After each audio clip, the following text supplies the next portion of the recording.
if you're going to suspend military aid to Ukraine? Have you made that decision? Your foreign policy is largely in line with their vision. Should that be concerning to Americans? Said what? Should that be concerning to Americans? Read the statement. That Russia says that your administration's foreign policy is, quote, largely in line with their vision. So thank you very much. A big percentage of chips with this investment will be made now, a big percentage. Worldwide, we had very little, almost none. We used to have a lot with Intel, but we had very little. And we'll be at close to 40% of the market with this transaction and a couple of others that we're doing. That's a tremendous leap, like a leap that nobody would have really said was possible. So I just want to thank you all for being here. If you want a couple of questions, ideally on this subject, yes. Number of jobs that will be created. He said You're probably talking about 25,000 jobs, but it'll get bigger and bigger with time. Knowing this gentleman, it'll get bigger and bigger. There'll be no stopping him. Yeah, Brian, go ahead. In addition to the job, you talked about national security, and that's one thing I think a lot of Americans don't understand. Explain the national security aspect of this. Well, without the chips and semiconductors, nothing runs today. You can't buy a car without them. You can't get a radio, a television, you can't get anything. And we thought it was very important, obviously business-wise, but we thought even in terms of national security to have this large percentage of the chips, semiconductors, and other things that they make, the most important product, and not a product that you can really copy. It takes years and years. You know, on the needle of a pin is total genius. I mean, they can put things, something the size of the needle, the point of a pin, they put information that is just not even believable. So if you would see this, it's just really something. Yes, Brian? One aspect of that, Honda announced they're coming to Indiana because of the tariffs. Once again, that's right. Bringing additional jobs in manufacturing. You want to comment on that as well? Well, Honda's coming, and I told you about Apple that they're going to be starting to build massively here, $500 billion. And we have many other companies going to be announced, but we had many that have already announced. And now it's going to be great. It's looking really strong. I don't think this country has ever seen anything like we're seeing right now. Now, the tariffs, as you know, will start a week earlier than the reciprocal, which is going to be on a couple of weeks earlier. Reciprocal tariffs start on April 2nd. And I wanted to make it April 1st, but I didn't want to go April Fool's Day because that costs a lot of money, but that one day. But so we're going April 2nd. But very importantly, tomorrow tariffs 25% on Canada and 25% on Mexico, and that'll start. So they're going to have a tariff. So what they have to do is build their car plants, frankly, and other things in the United States, in which case they have no tariffs. In other words, you build, and this is exactly what Mr. Wei is doing, by building here. Otherwise, they'll build, if they did them in Taiwan to send them here, they'll have 25% or 30% or 50% or whatever the number may be someday. It'll go only up. But by doing it here, he has no tariff, so he's way ahead of the game. And I would just say this to people in Canada or Mexico, if they're going to build car plants, the people that are doing them are much better off building here because we have the market. We're the market where they sell the most. And so I think it's going to be very exciting for the automobile companies, very exciting for, I can think of any, as an example, North Carolina, they had the grid. I used to go there to buy furniture for hotels, and it's been wiped out. That business all went to other countries. And now it's all going to come back into North Carolina, the furniture manufacturing business, please. Is the Ukraine minerals deal now dead, or can it be revived? Well, I'll let you know. We're making a speech. You probably heard about it tomorrow night, so I'll let you know tomorrow night. But no, I don't think so. I think it's a great deal for us because, you know, Biden very, very foolishly, stupidly, frankly, gave $300 billion and $350 billion more accurately to a country to fight and to try and do things. And you know what happened? We get nothing. We get nothing. Just gave it. We could have rebuilt our entire U.S. Navy with $350 billion. Think of it, $350 billion. We could have rebuilt our U.S. Navy. So he gave it away as fast as the money could be gone. And what we're doing is getting that all back. and a lot more than that. And what we need, it's very important for this business that we're talking about here with chips and semiconductors and everything else, we need rare earths. And the deal we have is we have the finest rare earths that you can. Mr. President, what do you need to see from President Zelenskyy to restart these negotiations? Well, I just think he should be more appreciative because this country has stuck with them through thick and thin. We've given them much more than Europe, and Europe should have given more than us because, as you know, that's right there. That's the border. This country really was like the fence on the border. It was very important to Europe, and I'm not knocking Europe. I'm saying that they were a lot smarter than Joe Biden because Joe Biden didn't have a clue. He just gave money hand over fist, and they should have been able to equalize with us. In other words, if we gave $1, they should have given. Well, we gave 350 billion. They probably gave 100, but on top of it all, they get their money back because they're doing it in the form of a loan, and it's a secured loan. So when I saw that, which I've known about for a little while, I said it's time for us to be smart. At the same time, it's great for them because they get us in the country taking the rare earth, which is going to fuel this big engine, and especially the engine that we've in a very short time created, and we get something, and we're there. We have a presence there. With all of that being said, I want one thing to happen. I want all of those young people to stop being killed. They're being killed by the thousands every single week. Last week, 2,700 were killed. 2,700 young, in this case, just about all young boys from Ukraine and from Russia. And that's not young people from the United States, but it's on a human basis. I want to see it stop. The money is one thing, but the death. And they're losing thousands of soldiers a week. And that's not including the people that get killed every time a town goes down or a missile goes into a town. And I want to see it stop. Yes.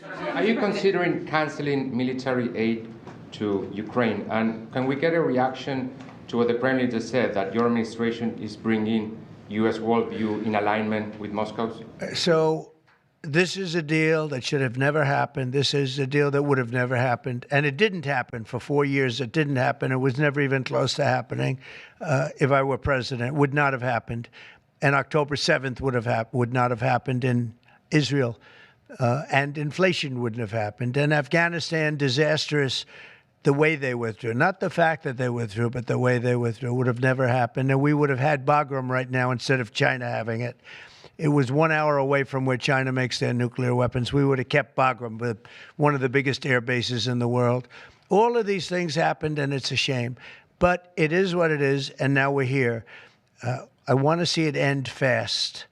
I don't want to see this go on for years and years. Now, President Zelenskyy supposedly made a statement today in AP. I'm not a big fan of AP, so maybe it was an incorrect statement, but he said he thinks the war's going to go on for a long time. And he better not be right about that. That's all I'm saying. This project, could this minimize the impact of the U.S. with chips should China decide to isolate Taiwan or China decide to take Taiwan? Well, it's a very interesting point. It's a great question, actually, but this would certainly, I can't say minimize. That would be a catastrophic event, obviously, but it will at least give us a position where we have, in this very, very important business, we would have a very big part of it in the United States. So it would have a big impact if something should happen with Taiwan. Are you looking at relieving Russian sanctions if there is a peace deal? Well, we're going to make deals with everybody to get this war, including Europe and European nations. And they've acted very well. You know, they're good people. I know most of them are friends of mine, the heads of state, the heads of the various countries, prime ministers from the different. I got four prime ministers and 5 presidents called me over the last 2 days, and they want to work it out. They want to get it worked out. And I think they're also, you know, they're talking money, but the money is less important than the deaths. We're talking thousands of young people a week. And people would say, why do I care about Ukraine, young people? Why do I care about, and not all young, but they're pretty young. You know, Ukraine is running a little bit low, and they're getting older. They're recruiting older people. It's a very, very sad thing that's happening over there, and we want to get it Finish. We want to stop the death. On the tariffs, is there any room left for Canada and Mexico to make a deal before midnight? And should we expect those Chinese tariffs, the extra 10%, to take No effect room tomorrow? left for Mexico or for Canada. No, the tariffs, they're all set. They go into effect tomorrow. Mr. President, just to follow up on my colleague's question. And just so you understand, vast amounts of fentanyl have poured into our country from Mexico, and as you know, also from China, where it goes to Mexico and goes to Canada. And China also had an additional 10, so it's 10 plus 10. And it comes in from Canada and it comes in from Mexico, and that's a very important thing to say. Yeah, please, go ahead. Have you decided if you're going to suspend military aid to Ukraine? Have you made that decision? Well, I haven't even talked about that right now. I mean, right now, we'll see what happens. A lot of things are happening right now as we speak. I mean, literally, as we speak, I could give you an answer and go back to my office, the beautiful Oval Office. I could go back into the Oval Office and find out that the answer is obsolete. It's like his business. It's obsolete. You come up with a new chip and it's obsolete about 2 minutes later, right? But that's what's good about his business. That's why he's the only one that's successful in it. But To follow up my colleague's question from Russia saying that your foreign policy is largely in line with their vision, should that be concerning to Americans? said what? Should that be concerning to Americans? Read the statement. That Russia says that your administration's foreign policy is, quote, largely in line with their vision. Well, I'll tell you what, I think it takes two to tango, and you're going to have to make a deal with Russia, and you're going to have to make a deal with Ukraine. You're going to have the assent, and you're going to have the consent from the European nations, because I think that's important, and from us. I think everybody has to get into a room, so to speak, and we have to make a deal.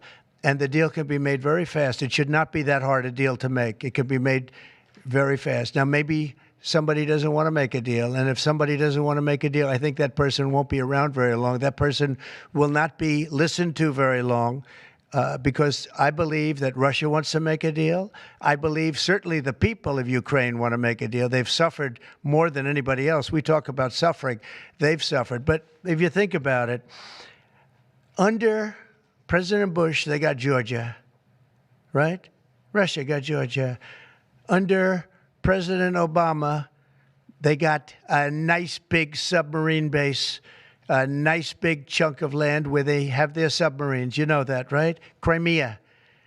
Under President Trump, they got nothing. And under President Biden, they tried to get the whole thing. They tried to get the whole big Ukraine, the whole thing. If I didn't get in here, they would have gotten the whole thing. So I can only say, you can go back to Bush, you can go back to Obama, and go back to Biden. They took a lot. The only one they didn't get, you know what I gave them? I gave them anti-tank missiles. That's what I gave them. I gave them sanctions on Russia. I gave them javelins. You know the javelins? You know when they took out all those tanks? You know the tanks were heading to Kiev by the hundreds, and they were unstoppable. And I gave them javelins. So, you know, I really, Putin is the one that will tell you this has not been so good for them. The fact is that I just want fairness. I want fairness. But think of it. I gave Russia nothing except grief. I gave them nothing. I gave them sanctions and javelins. That's what I gave them. Obama gave them sheets, and you heard that statement before. It's a very famous. Trump gave them javelins, and Obama gave them sheets, and then they say how close I am to Russia. And let me tell you, we have to make a deal because there are a lot of people being killed that shouldn't be killed. But remember, Trump gave them nothing, and the other presidents gave them a lot. They gave them everything. Trade, you met with Argentine President Javier Milei at CPAC. He wants to sign a free trade agreement with the United States. Is that something that you would consider even with Argentina? I'll consider anything. And Argentina, I think he's great, by the way. I think he's a great leader. He's doing a great job. He's doing a fantastic job. Brought it back from oblivion. Yeah, we'll look at things. We're looking at the UK with things. It doesn't have to be tariffs, but tariffs are easy. They're fast. They're efficient. And they bring fairness. For instance, when people kill their their dollar, their equivalent of the dollar, whether it's the yuan or the yen in Japan or the yuan in China, when they drop them down, that puts us at a very unfair disadvantage. So all I have to do is say, Howard, we're going to have to raise the tariffs a little bit, because I've called President Xi, I've called the leaders of Japan to say you can't continue to reduce and break down your currency. You can't do it because it's unfair to us. It's very hard for us to make tractors, Caterpillar, here when Japan, China, and other places are killing their currency, meaning driving it down. So all of these things add up. And the way you solve it very easily is with tariffs, because when they do that, instead of having to make phone calls every day like I used to do with certain leaders, President Xi a little bit, a lot of phone calls, talking about the fact that they're lowering their yuan, they're lowering it down, and that makes it very, very hard for us. So this way I just say, look, let them do that, and we make up for it with the tariffs. But will you be speaking with Mexican President Claudia Sheinbaum about yeah, something? sure, I will. I have a lot of respect for her. I have a lot of respect for her. Mr. President, tariff takes effect. It'll be 20% on China now. How high are you willing to go against China? Well, I can't say. It depends on what they do with their currency. It depends on what they do in terms of a retaliation, with some kind of an economic retaliation, which I don't think they're going to retaliate too much. Hey, look, the United States has been taken advantage of for 40 years. The United States has been a laughingstock for years and years. That's why this gentleman is built in Taiwan instead of building here. It would have been better if he built here. If we had a president that knew what they were doing, and we had a lot of them very bad on trade. Look, I'm a huge fan of Ronald Reagan, but he was bad on trade, very bad on trade. He allowed a lot of people, a lot of businesses to be taken. So I say that with due respect, because he was so great on other things, but he was bad on trade. We are setting records right now, records like nobody has ever seen before. When you have companies like this coming in, and almost 40% of their company in one signature is going to be devoted to what he does, which is one of the most important businesses in the world. That's an unbelievable thing. When Apple now is going to start building all of their plants here, all because of what we've done in terms of, it's not because he likes me or they like me. They don't probably like me at all. I don't know. I think he likes me a little bit at least. But you know what? It's the incentive we created, or the negative incentive. I mean, it's going to be very costly for people to take advantage of this country.